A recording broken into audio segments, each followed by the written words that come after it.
Qu'en pensez-vous, François-Xavier Pénicaud? Vous êtes président des Jeunes démocrates. Vous voulez que je réponde d'abord sur la parité? On y reviendra tout à l'heure dans la partie démocratie, refonte de la démocratie, mais je pense qu'en particulier la mise en place d'une dose de proportionnelle, que ce soit aux élections territoriales ou aux élections législatives, ainsi que le mentionnait Vendry, et on se retrouve sur ce sujet-là, est l'un des moyens de participer de cette parité qui est nécessaire, pas seulement de la parité, de la représentation dans son ensemble, puisque au-delà de la question de la représentation homme-femme, il y a aussi la problématique de la représentation de la diversité socio-professionnelle à l'intérieur des exécutifs et de l'Assemblée, de la diversité générationnelle aussi. Ce sera un petit peu long de détailler ça et j'y reviendrai. Voilà. Pour répondre plus globalement sur le sujet qui nous est apporté. D'abord, vous dire, François Bayrou, le mouvement démocrate et l'ensemble des personnes qui participent de la campagne de François Bayrou, dont vous aurez compris que c'est une campagne qui se veut rassembleuse et qui donc rassemble des gens qui ne sont pas que au mouvement démocrate. On pourra y revenir si ça intéresse, mais notre idée d'ensemble, c'est une idée, je vais prononcer un petit gros mot pour entamer, mais c'est à des fins didactiques, c'est le personnalisme communautaire. Le personnalisme communautaire, c'est une idée selon laquelle on va travailler à développer la personne entière, dans toute son émancipation intellectuelle et matérielle, de manière à ce qu'il puisse participer de l'élaboration de la communauté dans son ensemble. D'où une importance particulière qui va être donnée à l'éducation dans le projet de François Bayrou.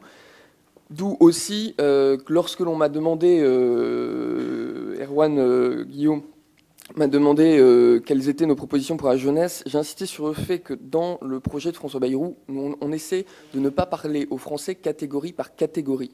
On essaie de faire en sorte de réconcilier la communauté nationale.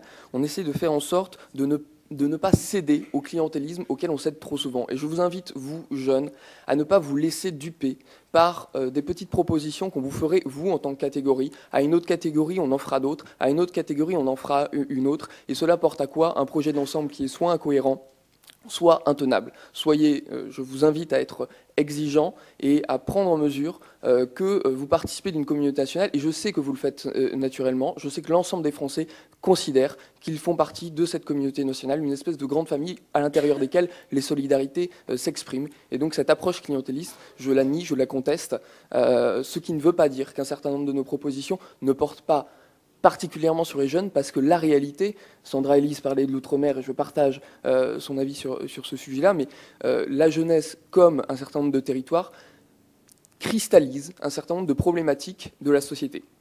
J'y reviendrai en détail. La question aussi sur laquelle on nous a fait venir, c'est la question de la jeunesse est-elle une priorité? Eh bien, une priorité, il y a deux façons de la voir comme priorité. Une priorité parce que c'est une cible électorale, et là, je ne vais pas vous refaire mon couplet sur le clientélisme, et une priorité parce que, encore une fois, elle capitalise un certain nombre de difficultés connues par un grand nombre de parts de la société.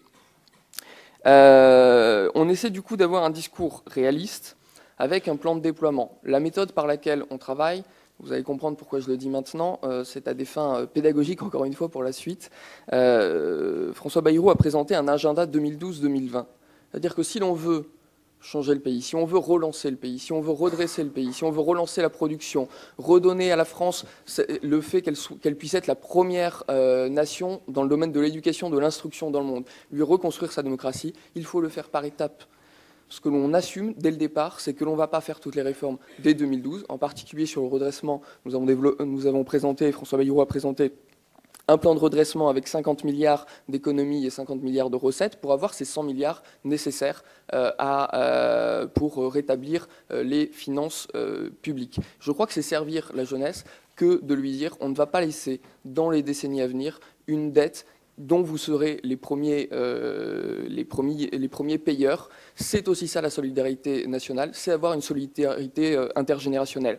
Pas seulement avec vous, mais avec nos enfants, avec ceux qui ne sont pas encore nés, et ça fait partie aussi du rôle du politique que de porter la voix des plus faibles et de ceux qui n'ont pas encore accès à cette voix, que ce soit parce qu'ils n'en ont pas les moyens ou parce qu'ils ne sont tout simplement pas nés. Lorsqu'on parlera de dettes, j'aime bien parler des dettes. Et François Bayrou, si vous vous rappelez, en 2007, parlait bien des dettes. Vous savez qu'il mentionne les dettes depuis 2002. il avait fait ce point-là, le cœur de son projet, de son analyse en 2007, et il parlait des dettes. Certes, il y a le volet dette financière. Et si on a le temps, je reviendrai un petit peu sur la façon dont on y répond. Par exemple, sur les 20 milliards d'économies qu'on propose aux collectivités, il y aura un temps de 2012 à 2015 de contractualisation, de conventionnement, de co-gestion entre l'État et les collectivités pour pouvoir assumer cette économie de 20 milliards que nous demanderons aux collectivités. Nous fixons l'objectif, mais il sera co-élaboré avec l'ensemble des acteurs, l'ensemble des partenaires de la société, plutôt que de les opposer. Encore une fois, d'où cette idée de majorité centrale avec laquelle nous la construirons, une majorité qui n'est pas une majorité de gauche, pas une majorité de droite, une majorité d'esprit d'union nationale, avec ceux qui ont compris une chose, et ce sera ça la règle de notre majorité, c'est les problèmes. Nous avons les moyens de les résoudre dans notre pays. Ce sera une majorité de courage et nous allons nous retrousser les manches pour, ensemble, avec les choses qu'on a sous la main, les régler. On ne va pas chercher des boucs émissaires à côté alors qu'on a beaucoup de moyens ici, en France, avec notre communauté nationale, avec la richesse de nos tissus économiques, sociaux, syndicaux, associatifs et politiques, de résoudre le problème. J'en reviens au pluralisme des dettes. Les trois autres dettes, ce sont la dette environnementale. Je pense qu'il est très important, et là, Vendry tout à l'heure l'a mentionné, et sur cet aspect-là, il sait qu'on se rejoint. La dette environnementale, c'est l'idée que l'on a mis en place une certaine partie de notre économie et de notre système de consommation qui est fortement consommatrice d'énergie carbone, d'énergie non renouvelable. Il va falloir qu'on engage cette mutation énergétique. Je pense que c'est un sujet qui n'est pas du tout... Pardonnez-moi, j'ai la bouche un petit peu sèche. C'est un sujet qui n'est pas du tout partisan, c'est un sujet au travers duquel il va falloir mobiliser l'ensemble de la communauté nationale. Pour cette transition énergétique, je le dis, nous assumons l'idée que le nucléaire puisse être une énergie de transition. Pourquoi le nucléaire ? Eh bien, le nucléaire plutôt que des énergies carbone comme le gaz, comme les hydrocarbures dans le général. Il y a un temps d'investissement qui se compte en plusieurs décennies pour pouvoir faire cette transition énergétique et il faudra bien s'appuyer sur le nucléaire pour le faire, mais simplement comme question de transition. Troisième dette, pardonnez-moi, c'est la dette démographique. On pourra, là encore une fois, il y a un débat qui est largement ouvert.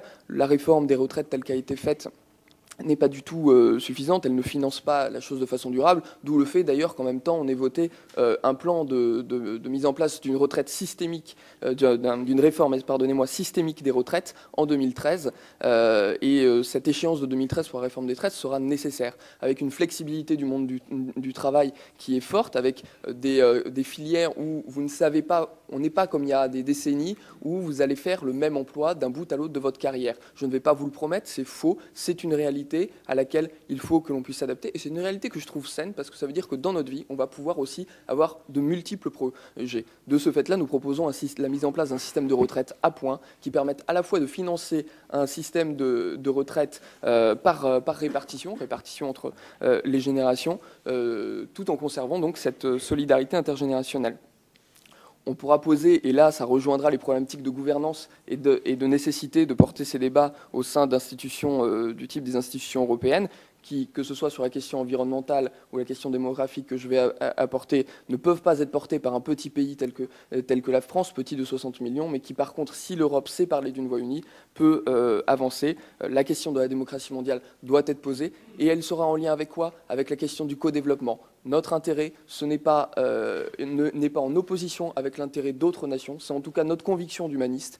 Et par exemple, que lorsque l'on s'est positionné, ainsi que d'autres autour de la table, pour la mise en place de la taxe Robin des Bois, il y a deux visions sur la taxe sur les transactions financières qui s'opposent. L'une qui est de dire on va uniquement utiliser cet argent pour nous, pour la lutte contre les déficits. On propose qu'il y en ait une partie qui soit affectée à la lutte contre les déficits, certes, un tiers environ, une partie qui soit affectée à la lutte contre le réchauffement climatique, pardonnez-moi, et l'accompagnement de la transition énergétique qui, comme je le disais, est fort coûteuse, certes, c'est bien. Et le troisième volet, nous proposons qu'il soit dédié à un principe de co-développement, de lutte contre l'extrême pauvreté partout dans le monde, de manière à avoir des pays, des populations qui soient autonomes dans leur développement, ce qui résoudra des problèmes démographiques, ce qui résoudra des problèmes qui posent problème à certains, pas à moi, d'immigration subie, non pas subie par nous, mais subie par ces populations qui malheureusement parfois voient ça comme leur seule porte de sortie. Sur la question, la dernière dette sur laquelle j'attire votre attention, qui nous a été laissée, c'est la dette que j'appelle la dette sociale. Elle s'exprime de deux manières. La première, c'est celle sur les comptes sociaux. Je ne vais pas y revenir, sécurité sociale, etc. Là encore, sur la manière dont on pense qu'il y a la possibilité de faire mieux avec moins, parce qu'il y a beaucoup de gâchis en la matière. Je suis par exemple... Je vais aller jusqu'à l'extrême gauche pour vous montrer à quel point parfois les clivages sont abrutis. Mais je sais que par exemple au NPA, ils disent qu'il faut refaire une négociation d'ensemble, de l'ensemble des contrats pharmaceutiques qui lient les hôpitaux, l'ensemble des hospices civils et les grands groupes pharmaceutiques. J'en suis convaincu puisque sur le terrain, beaucoup d'infirmiers, de médecins vous racontent combien ils jettent des cartons entiers de médicaments qu'ils ne peuvent pas utiliser puisqu'ils sont déjà considérés comme étant dangereux. Mais une simple remise en question de ces contrats-là créerait une économie de l'ordre de 300 millions d'euros, d'après ceux qui y sont penchés dessus. Mais simplement, il faut avoir le courage politique d'aborder ça sereinement. Et pour l'aborder, eh bien, nous ne ferons pas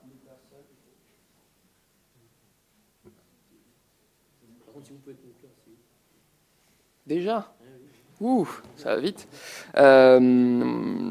Bon. Je n'ai pas abordé la moitié de ce que je voulais dire, c'est pas grave. Donc la question sociale avec la nécessité, nous avons des quartiers qui sont dans des situations difficiles, la restructuration des quartiers populaires où l'organisation a créé de la division sociale, ça a aussi un coût qu'il faut pouvoir prendre en charge dans le cadre de plans pluriannuels.